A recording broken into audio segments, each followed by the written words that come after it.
Hello, dear children. The theme of our lesson is National Symbols of Ukraine. Let's warm up. Repeat after me, please. 1, 2, 3, 4, 5. Once I caught a fish alive. 6, 7, 8, 9, 10. Then I threw him back again. Why did you let it go?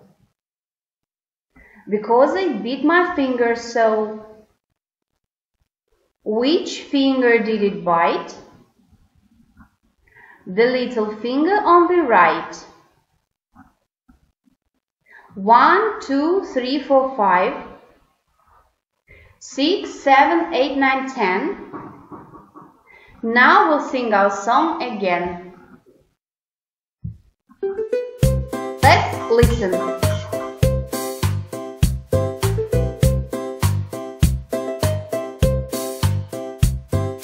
1, 2, 3, 4, 5. Once I caught a fish alive. 6, 7, 8, 9, 10. Then I threw him back again. Why did you let him go? Because he bit my finger so. Which finger did he bite? This little finger on my right. 1, 2, 3, 4, 5, 6, 7, 8, 9, 10. Now we'll sing our song again. 1, 2, 3, 4, 5. Once I caught a fish alive. 6, 7, 8, 9, 10. Then I threw him back again. Why did you let him go? Because he bit my finger so. Which finger did he bite? This little finger on my right. 1, 2, 3, 4, 5, 6, 7, 8, 9, 10. Now we'll sing our song again. 1, 2, 3, 4, 5. Once I caught a fish alive. 6, 7, 8, 9, 10. Then I threw him back again. Why did you let him go? Because he bit my finger so. Which finger did he bite? This little finger on my right. 1, 2, 3, 4, 5, 6, 7, 8, 9, 10. Now our song is at the end.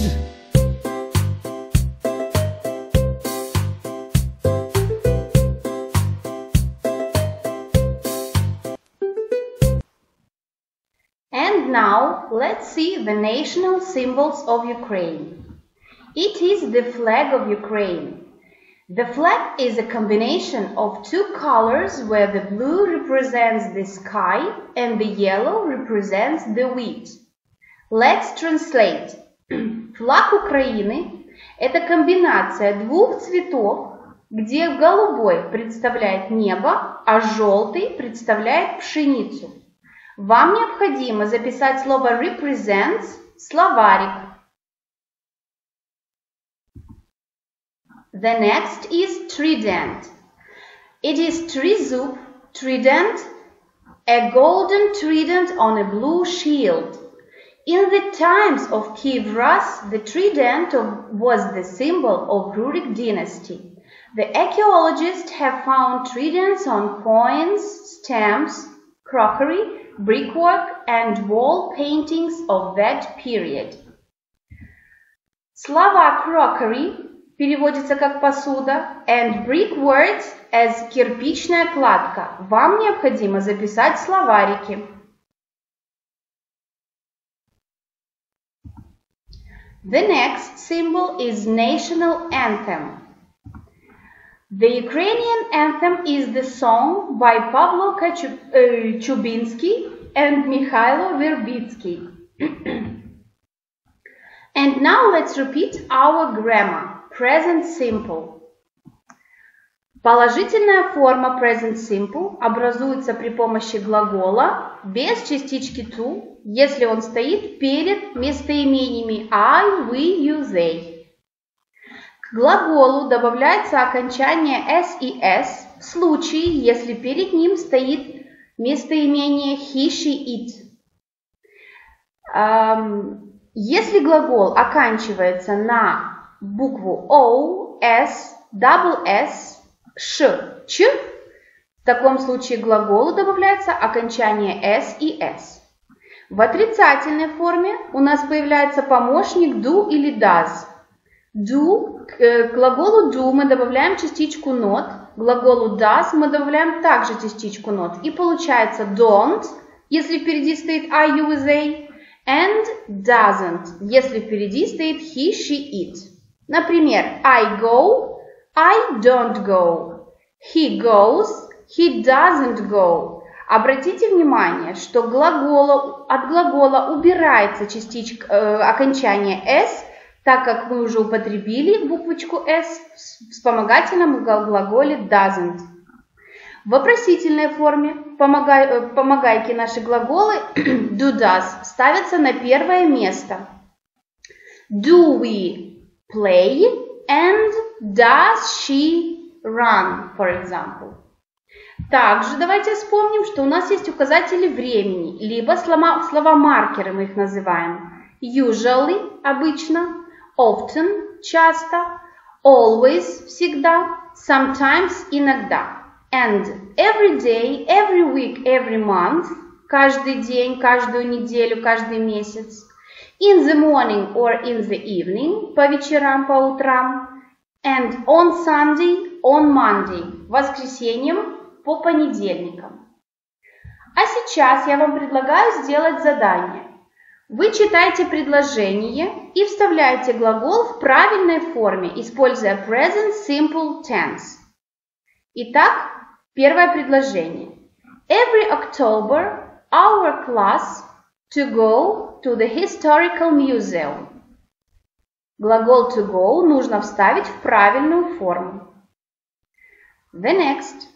They to walk along the streets towards the underground every evening. Также глагол to walk вам нужно поставить в правильную форму. Ukrainian people to keep their traditions with great honor. Глагол to keep вы ставите в необходимую форму, используя present simple tense. The next. We not to travel along the Dnipro every summer. Not to travel ставим в present simple. And the last sentence.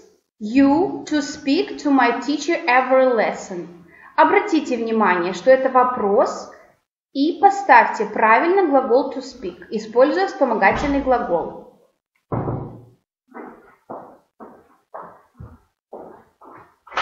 А теперь давайте проверим. Goes, walk, keep, don't travel, do you speak to my teacher every lesson. Надеюсь, вы справились с этим заданием хорошо. And let's summarizing our lesson. Today we learned a lot about national symbols of Ukraine. Let's see what you remember. Answer my question, please. What are the national symbols of Ukraine? Yes, you're right. It's flag, it's trident, and it's the anthem of Ukraine. And now tell me, please, what are the colors of Ukrainian flag? Who wrote the national anthem of Ukraine? Well, children, you worked very well today. Thank you. And your homework, I want you to see this video at this presentation, or you can look it on YouTube. Address you can see on your screen.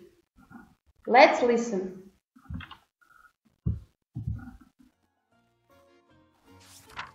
Ukraine is located here, right below Russia and Belarus. So, Ukraine is a relatively young country, like really young. Its Declaration of Independence was only ratified in 1991, making it roughly the same age as most millennials. Most of this general region was historically part of either Russia or Poland. Its very name in Old Slavic roots means borderland, which illustrates the divided frontier-like nature of the land. So if you haven't already seen the episode on Russia, you can click here to catch up to speed. And yes, I will eventually cover Poland. You can stop asking for it now. Before the creation of the Kievan Rus, the Ukrainian steppes were the home of, well, steppe people. The general area passed hands many times between large and small nomadic tribes, the largest and most powerful of which are occasionally recorded for us by Western European scholars who wrote about the dreadful Eastern heathens raiding their lands such as the Huns, Avars, and Bulgars.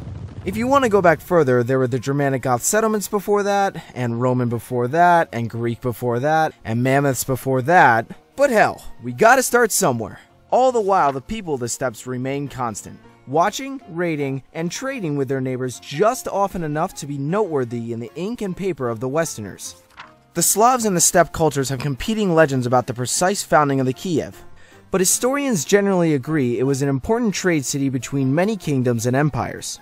According to the Primary Chronicle, which is a fancy term for, we're not totally biased, we promise this happened, the city was captured by the Rurikid dynasty in 882 from the Khazars, formerly being annexed into the Kievan Rus.